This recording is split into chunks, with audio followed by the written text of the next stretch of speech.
கடந்த உரையில் நபிகள் நாயகம் ஸல்லல்லாஹு அலைஹி வஸல்லம் அவர்களின் விண்வெளி பயணத்தை பற்றி வீடியோ பதிவு செய்து இருந்தோம்.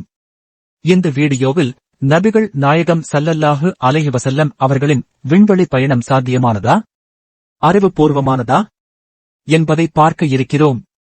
அல்லாஹ் திருமறை குர்ஆன் அத்தியாயம் 17 1வது வசனத்தில் கூறுகிறான், தன் அடியாரை மஸ்ஜிதுல் ஹராமிலிருந்து சுற்றுப்புறத்திற்கு நாம் அருள்வளம் செய்த மஸ்ஜிதுல் அக்ஸாவுக்கு நமது சான்றுகளை அவருக்கு காட்டுவதற்காக இரவில் அழைத்துச் சென்றவன் தூயவன், அவனே செவியேற்பவன். இந்த வசனத்தில் முஹம்மது நபி அவர்களை இரவின் ஒரு பகுதியில் மிஹ்ராஜ் பயணம் அழைத்து சென்றதாக சொல்லப்படுகிறது.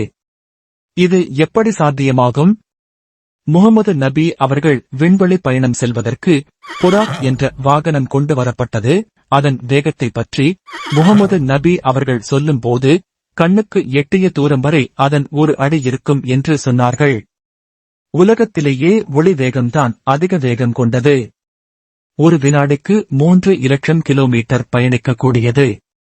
புராக் வாகனம் கண்ணுக்கெட்டிய தூரத்தில் அடுத்த காலடியை வைக்கும் என்று சொன்னால் ஒளியை விட பல மடங்கு வேகமாக பயணிக்கக்கூடியது புராக் வாகனம். ஒரு மனிதன் வழியில் பயணம் செய்தால் அவனுக்கு என்னென்ன விளைவுகள் ஏற்படும் என்பதை நாம் புரிந்து கொண்டால் முஹம்மது நபி அவர்களின் விண்வெளி பயணம் சாத்தியமானது, அறிவுபூர்வமானது என்பதை புரிந்து கொள்ளலாம். ஒரு வினாடிக்கு 3 இலட்சம் கிலோமீட்டர் பயணிக்கக்கூடியதுதான் ஒளி.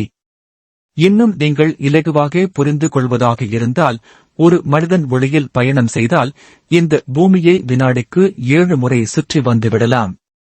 அவ்வளவு வேகமானது ஒளி. ஒளியில் பயணம் செய்யும் போது மனிதனின் சாதாரண உலகத்தின் ஆண்டுகள் கணக்கை தாண்டி ஒளி ஆண்டுகள் என்ற கணக்கில் மனிதன் பயணிக்க ஆரம்பித்து விடுவான்.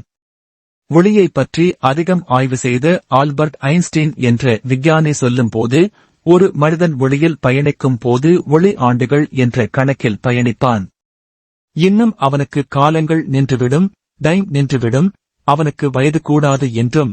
உதாரணத்திற்கு சொல்வதாக இருந்தால் 30 வயதை கொண்ட 2 மனிதர்களில் ஒருவர் மட்டும் ஒளியில் பயணித்து ஒளி ஆண்டுகளில் பயணித்து 10 ஆண்டுகள் பிறகு அவன் பூமிக்கு திரும்பும் போது அதே 30 வயதில்தான் அந்த மனிதன் இருப்பான்.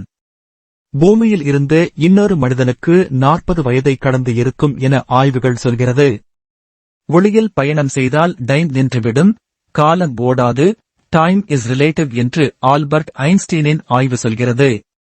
இந்த ஆய்வின்படி முஹம்மது நபி ஒரு இரவில் ஒளியை விட வேகமான புராக் என்ற வாகனத்தில் விண்வெளி பயணம் சென்றார்கள். 1வது வானம் முதல் 7வது வானம் வரை சென்று அதற்கு மேலுள்ள சொர்க்கத்தையும் நரகத்தையும் பார்த்துவிட்டு ஒரே இரவில் பயணித்து வந்தார்கள். ஒளியில் பயணித்தால் மனிதனின் காலம் நின்றுவிடும் என்ற அடிப்படையில்தான் நபிகள் நாயகம் ஸல்லல்லாஹு அலைஹி வஸல்லம் அவர்கள் ஒரே இரவில் பயணிக்க சாத்தியமானது. ஆல்பர்ட் ஐன்ஸ்டீனின் கூற்றுப்படி ஒளியில் பயணித்தால் காலம் நின்றுவிடும் என்ற அடிப்படையிலும் நபிகள் நாயகம் ஸல்லல்லாஹு அலைஹி வஸல்லம் அவர்களின் விண்வெளி பயணம் ஒரே இரவில் சாத்தியமானது, அறிவுபூர்வமானது என்பது நிரூபணமாகிறது. இன்னும் நீங்கள் ஒளியில் பயணித்தால் உங்கள் உடல் உறுப்புகள் சிதைந்து தனியாக போய்விடும். உங்களுக்கு மாரடைப்பு வந்து உடனே இறந்து விடுவீர்கள் என்று ஆய்வுகள் சொல்கிறது. அதனால்தான் முஹம்மது நபி விண்வெளி பயணம் போவதற்கு முன்னால் அவர்களின் இதயம் கழுவப்பட்டு இறை நம்பிக்கை மற்றும் ஞானம் இதயத்தில் பொருத்தப்பட்டது என்பது இதன் மூலம் நிரூபணமாகிறது.